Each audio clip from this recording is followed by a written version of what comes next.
జనయిత్రి దివ్యధాత్రి భారతదేశ వైభవం మనందరం తెలుసుకోవాలి. ఈరోజు మన భారతదేశానికి ప్రపంచం ఎంతగానో రుణపడి ఉంది. చరిత్రను ఒక మారు పరికిస్తే మానవ వికాసానికి భారతదేశం చేసినంత కృషి ప్రపంచంలో మరొక దేశం చేయలేదని విశదమవుతుంది. కనుక నేను నా దేశ ప్రజల్ని ఎన్నడూ తోలనాడను. మీరు ఇంతవరకు మానవ లోకానికి చాలా చేశారు, ఇంకా ఎక్కువగా చేయడానికి ప్రయత్నించండి అని ప్రబోధిస్తాను. హిందూ మతం అన్ని మతాల కంటే ప్రాచీనమైనదని అందరికీ తెలిసిన విషయమే. విజ్ఞాన శాస్త్రాల విషయంలో కూడా ఇదే వర్తిస్తుంది. శాస్త్రీయ వైద్యులను అందించింది భారతీయులే. సర్ విలియం హంటర్ భారతదేశం ఆధునిక వైద్య శాస్త్రానికి ఎంతో మేలు చేసింది.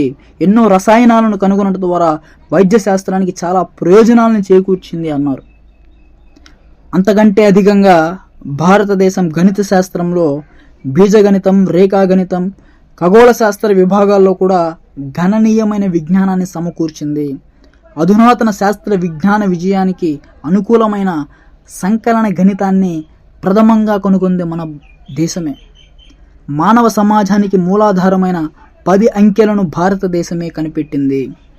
వేదాంత పరిజ్ఞానంలో ఇతర ప్రపంచ దేశాలతో పోలిస్తే మన దేశం గణనీయమైన పరిణితిని సాధించింది. ఈ సత్యాన్ని ప్రసిద్ధి చెందిన వేదాంత తత్వవేత్త జర్మనీ దేశస్థుడైన స్కోపెన్ హోర్ అంగీకరించాడు. సంగీత శాస్త్రానికి వస్తే అందులోనూ భారతదేశం పాత్ర ప్రముఖమైనదే. సంగీతానికి సప్త స్వరాలను, ఆరోహణ అవరోహణ క్రమాలను ప్రపంచానికి అందించింది భారతదేశమే. ఇక భాషాపరంగా చూసినట్లయితే మన సంస్కృత భాష మొత్తం ఐరోపా భాషలన్నిటికీ ఆధారమని సర్వత్రా ఆమోదింపబడింది. ఇక సారస్వత విభాగాన్ని విశ్లేషిస్తే మన ఇతిహాసాలు, పద్యకావ్యాలు, నాటకాలు మరి ఏ ఇతర భాషలతో పోల్చిన ఉన్నత స్థాయి గ్రంథాలుగా పరిగణింపబడ్డాయి. ఒక గొప్ప జర్మనీ కవి మన అభిజ్ఞాన శాకుంతలం నాటకాన్ని వర్ణిస్తూ స్వర్గమర్త్యలోకాల అనుసంధానమే ఆ కావ్యం అన్నారు.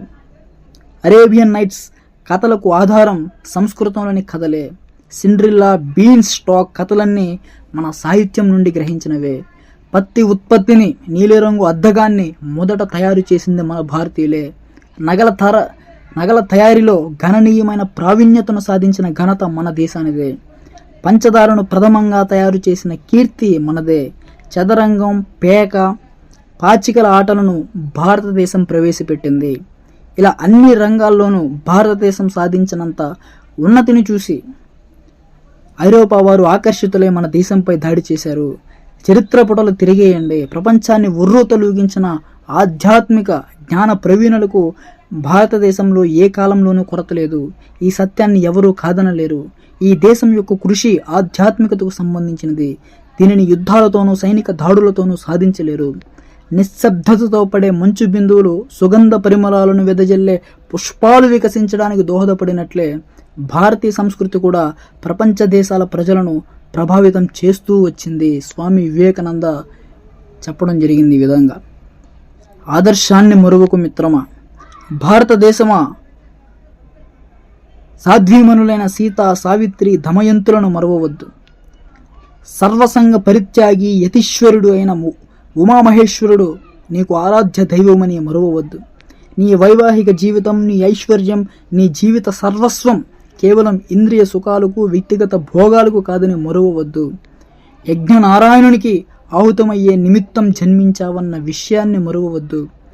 నీ సాంఘిక వ్యవస్థ అనంత జగన్మాతృత్వానికి ప్రతిబింబమన్న విషయాన్ని మరువవద్దు.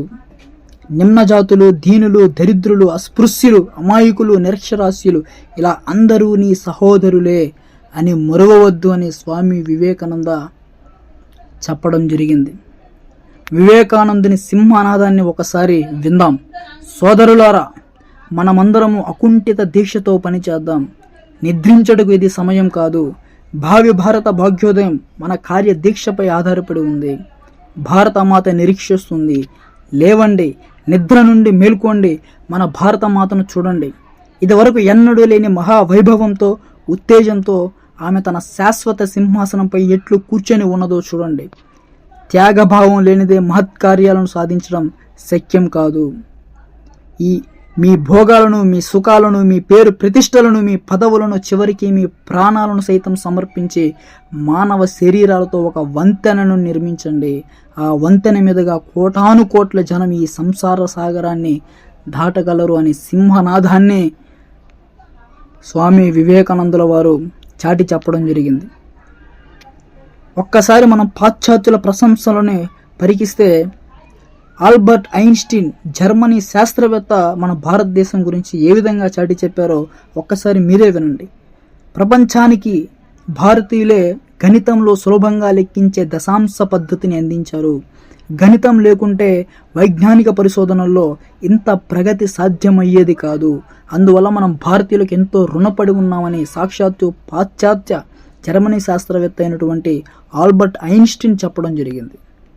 అలాగే పాశ్చాత్య ఫ్రెంచ్ తత్వవేత్త వాల్టర్ ఫ్రాంకిస్ భారతదేశం గురించి చాటి చెబుతూ నేటి ఖగోళ శాస్త్రం, గణితం, జ్యోతిష్యం, తత్వశాస్త్రం, తర్కశాస్త్రం మొదలైన విజ్ఞాన సర్వస్వం గంగానది ఒడ్డు నుండి మనకు సంప్రాప్తించినదేనని నేను సంపూర్ణంగా విశ్వసిస్తున్నాను. మనం ముఖ్యంగా గమనించదగ్గ విషయం ఏమిటంటే కనీసం 2500 ఏళ్ల క్రితం పైథాగరస్ గ్రీకులోని సామూస్ నుండి గంగానది ఒడ్డుకు వెళ్లి రేఖాగణితాన్ని అభ్యసించాడు అని ఫ్రెంచ్ తత్వవేత్త వాల్టర్ ఫ్రాంకిస్ భారతదేశ వైభవాన్ని చాటి చెప్పడం జరిగింది. అలాగే అమెరికా రచయిత మార్క్ ట్వైన్ ఏమంటాడంటే భారతదేశం వివిధ మతాలకు నిలయం, మానవ జాతి పెరిగిన ఊయల, మానవ భాషకు పుట్టినిల్లు, విజ్ఞానవేత్తలకు అమ్మమ్మ, సంస్కృతి సంప్రదాయాలకు ముత్తవ్వ. ప్రతి ఒక్కరూ భారతదేశాన్ని సందర్శించాలని కాంక్షిస్తారు. ఆ దేశం వైపు క్షణకాలం పాటు వీక్షించిన వారెవరైనా మరే దేశం వైపు కన్నెత్తి చూడడానికి కూడా ఆసక్తి చూపరని అమెరికా రచయిత మార్క్ ట్వైన్ ఈ విధంగా పాశ్చాత్యులు భారతదేశం యొక్క గొప్పదనాన్ని, విశిష్టతను వాళ్ళ యొక్క ప్రశంసల రూపంలో చాటి చెప్పడం జరిగింది. ఈ విధంగా మన చరిత్రను, మన దేశ చరిత్రను తెలుసుకుందాం, దేశభక్తిని కలిగి ఉందాం, భారతదేశం కోసం అన్నిటినీ సర్వస్వం త్యాగం చేయడానికి సిద్ధంగా ఉందాం. జై హింద్, మీ లోకేష్.